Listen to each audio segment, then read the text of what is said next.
অনেক ভিক্ষুক জিকির করতে করতে ভিক্ষা চেয়ে থাকেন, এই কাজটা ইসলামের দৃষ্টিতে জায়েজ আছে কিনা? খুব সুন্দর এবং দরকারি একটা প্রশ্ন।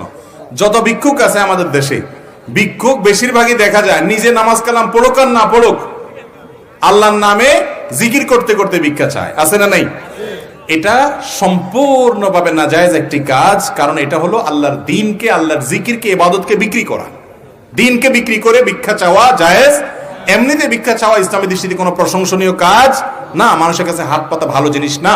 নবী করিম সাল্লাল্লাহু আলাইহি ওয়াসাল্লাম ভৎসনা করেছেন ওই লোকদের যারা মানুষের কাছে হাত পাতে ভিক্ষা চায়, সেখানে আবার ভিক্ষা চাইতে চাইতে আল্লাহর নামে ভিক্ষা চাইবেন, এটা জায়েজ নাই। নবী করিম সাল্লাল্লাহু আলাইহি ওয়াসাল্লাম বলেছেন, আল্লাহর নামে, আল্লাহর দোহাই দিয়ে যদি কেউ কিছু চায় সেটা শুধু জান্নাত চাইবে, মানুষের কাছে কোনো কিছু আল্লাহর দোহাই দিয়ে চাওয়া জায়েজ নাই।